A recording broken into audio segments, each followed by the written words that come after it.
कभी आधी रात के सन्नाटे में कोई ऐसी आवाज सुनी है जो सोने ना दे? आज हम एक ऐसी ही कहानी हिमाचल का ढोल के पन्नों को पलट रहे हैं। तो चलिए सीधे चलते हैं उस डरावनी रात में। कहानी की शुरुआत होती है रात के घने अंधेरे में गूंजती एक बहुत ही अजीब आवाज से। ये एक ढोल की आवाज है, धीमी है लेकिन लगातार बजे जा रही है, जैसे कोई रुकने का नाम ही ना ले रहा हो। कहानी के पहले हिस्से यानी एक अजीब आवाज में हमारी मुलाकात होती है राघव से।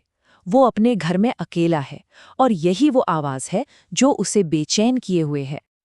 देखिए, ये कोई मामूली ढोल की आवाज नहीं थी। ये आवाज ऐसी थी जैसे राघव के दिल की धड़कनें तेज कर रही हो। उसे ऐसा लग रहा था मानो ये आवाज कहीं बाहर से नहीं बल्कि सीधा उसके दिमाग के अंदर से आ रही है। जाहिर है वो घबरा गया, अपनी जगह से उठा और खिड़की की तरफ गया। उसकी नजरें बस ये ढूंढ रही थीं कि आखिर ये आवाज आ कहाँ से रही है। और फिर उसकी नजरें टिकीं उस पुराने मंदिर पर जो रात के घने अंधेरे में डूबा हुआ था।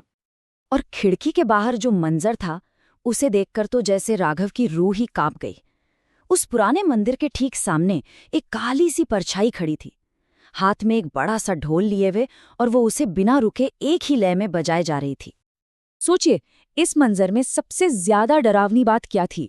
एक तरफ पूरा का पूरा गांव गहरी नींद में सोया था, हर तरफ मौत जैसी खामोशी थी, और दूसरी तरफ उस खामोशी के बीचों बीच वो अकेली परछाई लगातार ढोल बजा रही थी। बहुत ही अशुभ लग रहा था ये सब। और बस यहीं से कहानी एक और ज्यादा खतरनाक मोड़ लेती है। अब हम पहुंचते हैं दूसरे हिस्से पर, पहला शिकार। तो राघव ये सब देख ही रहा था कि तभी अचानक पास के एक घर का दरवाजा चर्र की आवाज के साथ धीरे धीरे खुला। उस घर से एक आदमी बाहर आया, लेकिन कुछ तो बहुत अजीब था।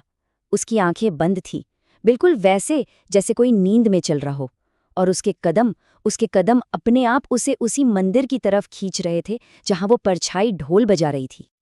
ये देखकर राघव का दिल दहल गया।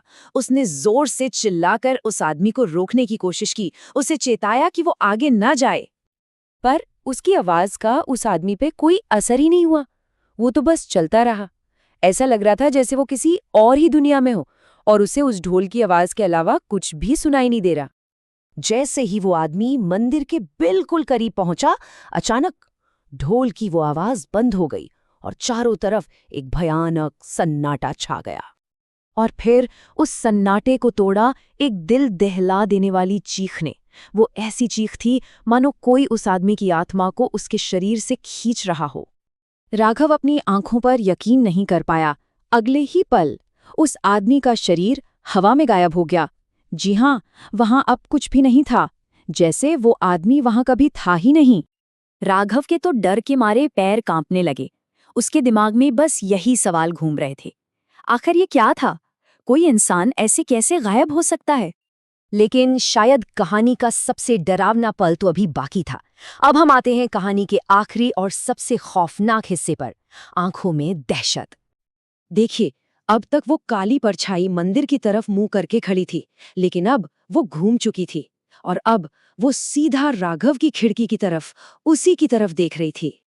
उस घने अंधेरे में उस परछाई का चेहरा तो नजर नहीं आ रहा था, लेकिन उसकी आंखें, हाँ, उसकी आंखें साफ दिख रही थीं और वो किसी आग की तरह जल रही थीं, बिल्कुल लाल दहकते अंगारों की तरह।